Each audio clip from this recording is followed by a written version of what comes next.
I think it'll make it, yeah? No ramps? Give her shit. Does it not have brakes? It has no brakes. Awesome. Something hit. I'm also stuck. I need a push. Thanks, Papa. Look at this Box 5,000. This is, honestly, this is probably the worst thing we've ever bought. 100%. This thing sucks literally all of the ass. We actually almost bought this thing when we bought the Blazer. We were looking at it. We wanted to winch this and just beat the crap out of it. But you guys can see that frame is like rotting right here, and that's where we would winch it from. So that was a no-go. But I mean, otherwise, dude, check this thing out. So this is the worst 98 TJ we could possibly find on Marketplace. I let you guys vote a couple weeks ago if you wanted to see a Blazer or a TJ build, and most people voted for Blazer. The experiment that we want to run on the next big video on the main channel, we might murder whatever it is. We actually kind of both fell in love with the Blazer a little bit. We didn't want to destroy it, so we went ahead and scooped this TJ. We paid the guy $50 more than scrap for this thing. It sucks on all levels, but once we tried to load it on the trailer, it's having issues. The throttle body's sticking and the idle air control valve is super gummed up, so like it just two steps and does weird shit.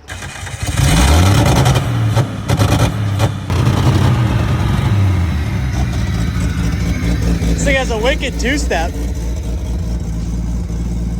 You know, happy? What are we doing? We're being idiots. And under any load, it won't stay running. So we kept getting into the trailer, and then like as soon as it would try to go up, it would shut itself off. It also has a mega hole somewhere in the manifold because it sounds terrible, but literally all we need to do for this main channel project is make this thing run. That is it. This needs to just confidently run. Quick walk around. First of all, we got a deck screw holding the hood latch. Which is always what you want to see in anything you buy, right? Like absolute quality. Drywall screws, deck screws, yeah. they're quality. The farther away from cars the screws are, the better everything is. We got the old... The actual only nice part about this whole thing is the interior. It's got the Sahara interior, so it's got like the green inserts with the peanut butter, baby. Is that from Korea? That's a Hyundai sound right there. We do have rear seats, and I checked this out last night. It's actually... Oh, that's great, actually. We know it sat for like at least 3 years that we know of. Throttle body is stuck. The idle air control valve is goop. The hardtop was definitely rolled over. Oh my good lord. The diff is absolutely coverless, which I didn't notice until we were loading it on the trailer yesterday, and we got it on the trailer, and I looked, I'm like, what the f? Anyways, this thing is a unit, that's for sure. Do you want to try and start it and drive it in, or do you want to just winch it? Well, you try and start it and drive it in so you can see how fun it is. All right, I'm in. Oh, you ready? What is that, Robbie? Oh, this you might ask? Yeah. Check this out. We've always had jet tags on the store. We've never had lanyards. And when Matt got here, he's like, bro, where's all the lanyards? Not only did we get lanyards, we got the ones with the sick clips. These are like the nice, good metal clips. They shouldn't wear out. They're simple, nice, like everything else. They look great. Toss them in the pocket. We also have pink jet tags. I was thinking of girlfriends when I made these. I feel like girlfriends will love them. We got some stickers. These guys are gonna be part of an actual merch drop with shirts and everything. We just don't have the shirts, so they're not here yet. And dude, these are freaking license plate covers. Look at these bad boys. We haven't had these ever, which doesn't make any sense because we work on cars only. So these, the stickers, the pink jet tags, the banners, the shop banners. We also have a couple clothing items and stuff. They will all be for sale at Driven, and then we will be moving them onto the website after all 3 Driven shows are done in like the middle of June. Assuming there's any left. Assuming there's any left. If there's not, we'll order more. Okay, here we go. Much better today. Better than yesterday. The reason we bought this thing is because it's a 4-liter. You can't kill it. It can't die. It has... Holy... Noticed that yesterday. Isn't that crazy? It has 420,000 kilometers. Yeah. Here's the situation that you get into. When you put it in like reverse... Oh dude, it's not doing that today. Oh, it is moving though. I'm fully on the brake.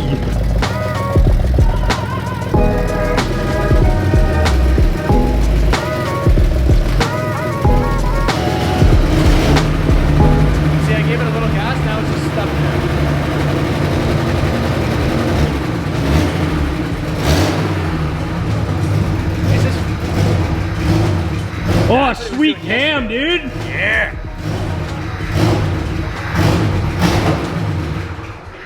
Oh, and it shut itself off. Well, here we are. So leak coolant everywhere on the way in here. The throttle body's obviously sticking and doing something weird. The idle air control valve is obviously doing something weird also.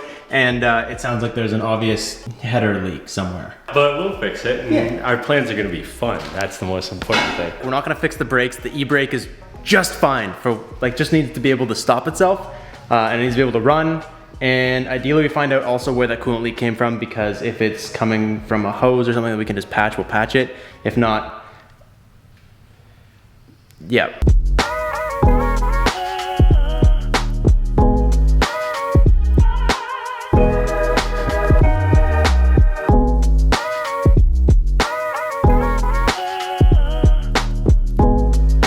Working on this thing is an absolute riot because every single bolt has not been touched probably ever. They're all rotten and absolutely disgusting. And check out this good news. So when we were buying this thing, reason that the guy bought it originally, that we bought it off of, was because the motor was blown. What really happened is the alternator is seized. If you look on this one, you should just be able to grab an alternator and do that. It makes a little bit of noise, but I mean, this one works. This one is seized. And so the guy who sold it to him thought that the whole motor was seized. So he basically just got it, cut the belt off, and then it ran. Problem with that is, like, the alternator won't charge the battery. So if we put a battery in there, it's gonna explode after, like, not that long, because it's gonna be running purely off the battery. And power steering doesn't work, and nothing works except the clutch fan doesn't, like, nothing will work. He gave us a free alternator. Pretty cool. Except it's the wrong fucking alternator. It's from a Jeep, it's from a 4-liter. I think you can tell by the brackets and everything is right. It's got this, doesn't have this. I don't know what makes an alternator seize. I can imagine, but I don't know for sure. What I do know is I'd rather just try and make this one spin than take it all apart and try and rewire something on the back. This bad boy. That was almost too easy. Back in business, baby. Look at that. No way.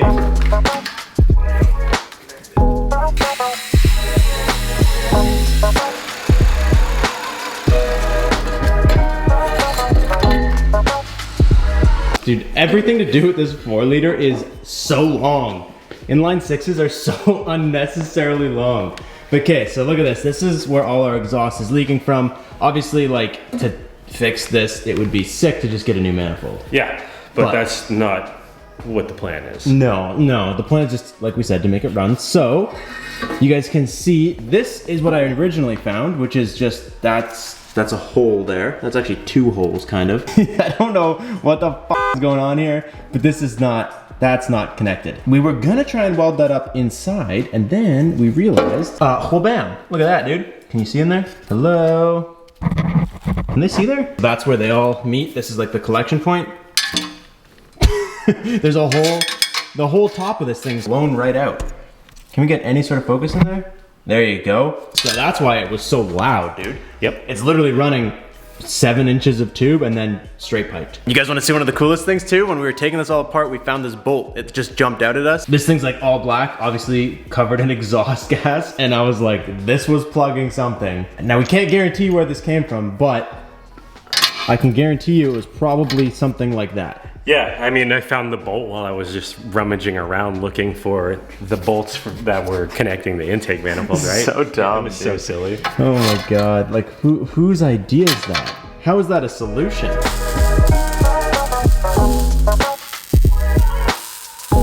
For anyone that's not like a regular viewer of the channel, this is a very specific scenario. We're not normally this janky. When you see the full video on the main channel, you will fully understand why we are going jank 5000 with this. Yuck. I love just like the minimal effort, but how it's still gonna work. Oh yeah, at the very least it looks like I know what I'm doing.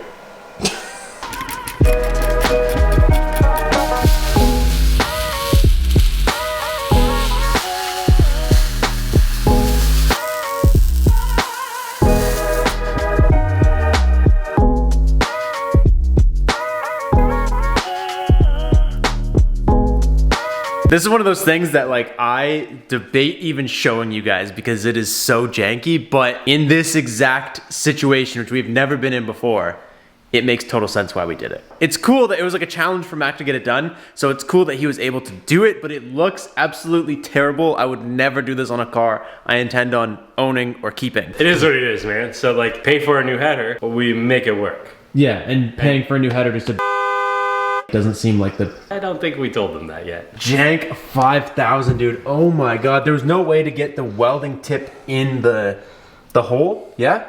So you just freaking walled it until it worked? Exactly. So this one, I literally couldn't access it. So all I did was build it up until I could actually like meet everything around. So I'm gonna spin this. Guy built a great wall of freaking welding wire, Yeah. dude. Oh my god. That's probably a whole spool of wire in there. Pretty close. But the point is, it's not gonna leak anymore. Hopefully. And the real reason is we don't really care that it leaked. We needed it sealed. And I'm not sure if you guys have seen this yet, but the throttle body spacer was all cleaned up. We also went ahead and cleaned in here, just kind of soaked it with brake clean and gave it a light sanding. And also took this little nib off right here and cleaned out the inside of the idle air control valve. So hopefully, doing all this should result in the Jeep idling. Or just running.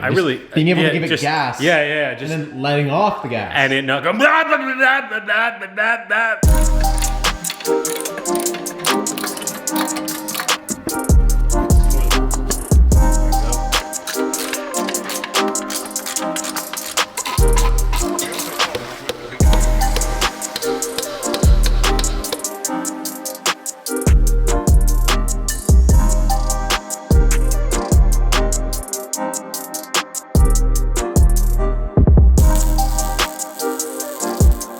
If I ever catch any of you guys doing that to your exhaust manifold, I'm gonna slap you in the face. That does not pass. It was a perfect fit. Only thing we have left to do now is put on this belt. I just didn't want to put the belt on and weld, and somehow the weld destroys the brand new belt. So this thing still spins, not as freely as I would like, but it still moves.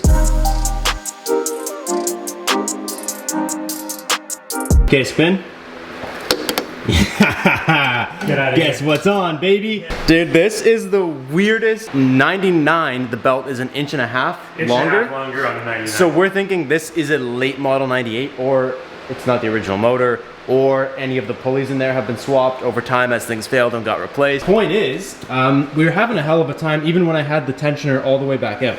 So he told us that he could give us the other belt. And I decided that an inch and a half Is all it takes. I've been asking for that for my whole life. So now this is so weird, dude, but it all worked out. We don't have a tensioner pulley at all. We deleted it. It's gone. And the belt's on.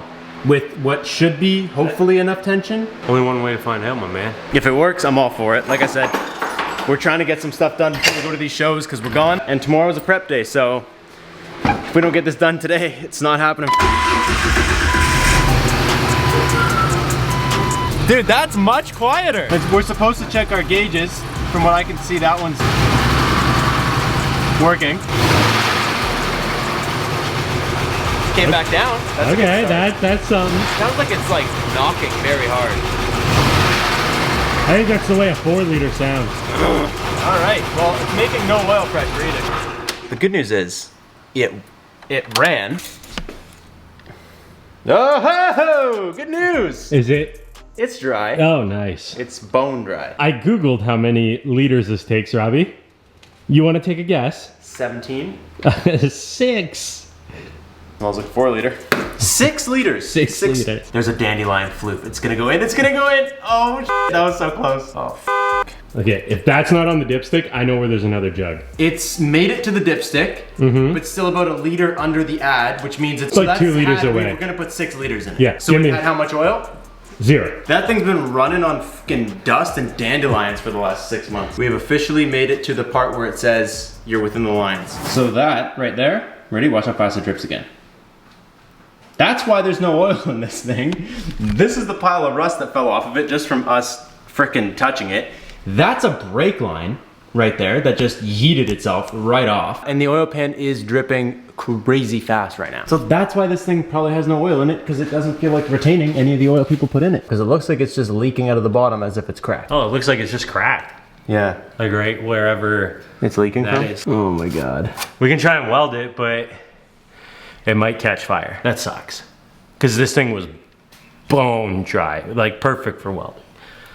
And now it's dripping. Yeah. We decided it was worth the risk, so we drained all the oil back out of the oil pan, and Mac went ahead and tack welded a couple of the little pinholes that we had in the pan, and then we covered it with JB Weld just to make sure that nothing else would leak through. We got 6 more liters back in here. It's not dripping on the floor. We didn't start any major fires. We forgot to celebrate, because the belt never blew off. So like apparently if you guys have a 98 or a 98 that acts like a 99, you just throw the tensioner off and you can get the other belt size to fit. I don't know who makes these things up. This thing is, with every passing minute, becoming the jankiest piece of shit we have ever encountered. I want to know if it makes oil pressure and doesn't sound like it's gonna throw a rod into the atmosphere.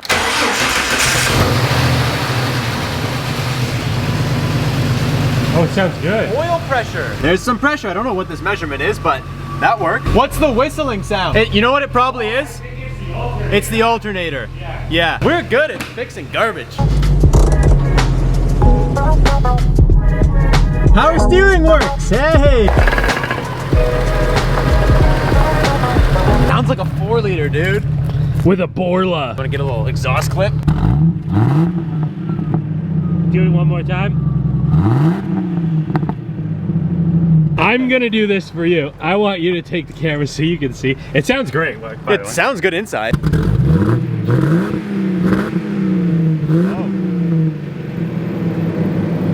That's interesting. What we didn't think about was that this engine has not run in who knows how many years with a belt on it.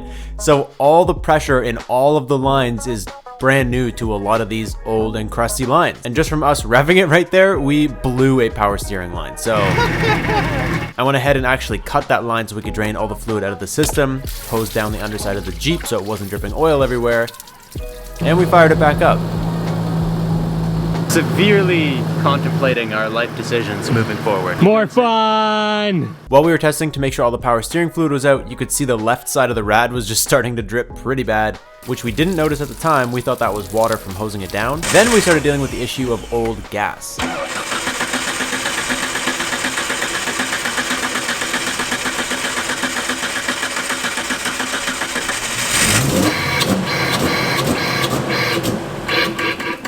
That was a pretty easy fix. I dumped one of these liquid moly gas things in there, shook the Jeep up, and we actually got it running nicely. It was responding to throttle, everything was great, until it wasn't. Not only did the rad blow up, you guys can see how much water is pouring out the bottom of this rad from me having the hose in it. I think we gotta wave the white flag on this one. The oil pan sprung another leak. Our day was coming to an end. We pulled the WRX into the garage to make room for this giant lawn ornament that we apparently purchased. And you know what? On a complete side note, dude, I actually love the WRX. I just realized when we pushed it in how good it looks. I literally love this thing. And I've been in my mind just not trying to focus on it because we're getting absolutely by a company that for now will remain nameless. But if this keeps happening, it's gonna become a problem. Look at this thing, dude. Oh my God, I love this car. This thing, on the other hand, it's a mega box. Yep, that's one of our problems. Check it out, dude. We got a new hole. It's right where it's dripping from. It's literally leaking out of a new hole. You can see our little patch job on the left. Now it's dripping out of the right, which is awesome. Good taste of humble pie, you know? Yeah. It's like, at this point, 3 o'clock, and we have to go to Driven tomorrow. And we have to prep all the cars and all the stuff and get everything ready. Not to mention run a hose over this for a while to drain all like the coolant and stuff, which is not ideal, but anything that was on the ground, I don't want the dog to get it. So this is not gonna happen. And you know what? I always tell you guys to don't be afraid to try new things. And what we're trying to do right now is something new for the main channel. Sure is. We learned really quickly that maybe we'll sacrifice, you know, a couple little more rust spots for an engine that runs. Yeah, oh yeah, 100%. Yeah, but in this situation, like we were talking about earlier, we've never done this before, so we thought all kinds of this was fine. You know what, we kind of like took away from things that you and I would normally do when we're buying a car. Checking fluids, seeing it run. We were just like, all right, the price is right. It's not terrible. We can winch it out if we need to. We're like, we'll make it work. And but the pro is, it is terrible also because we didn't want to hurt a nice car. Correct. But I think it was just a little further on the terrible scale than we wanted or realized it would be. We're trying to change up something on the main channel and do some fun new stuff, and we haven't found the happy balance yet. Clearly this is too shitty because it's taken 2.5 days to get it to the point where it's running, which is interfering with other mods that we have for other cars and other things we want to do. Correct, yeah. So I don't know if you'll ever see this thing again. It needs a new oil pan and it's gonna need a rad. And I mean, power steering we don't need. It was a humbling experience owning you. I don't know if we will get you running or what, but we have to go do driven shows. We got stuff to do. I don't know what's gonna be happening with this, but you don't know unless you try, so you always gotta try. That's all I got for you guys. I will catch you guys in the next one. Thank you guys so much for watching. Peace out and stay committed. Do we do things on this channel? I was gonna say, Or is this channel close it out like that? I think we'll do the same close-up, but do we give them a thing on this channel? Or no, that's just the main channel thing? Yeah, that's a main channel thing. You don't get a motivation. I already gave you one. All right, look at my f***ing Jeep. Here's your motivation.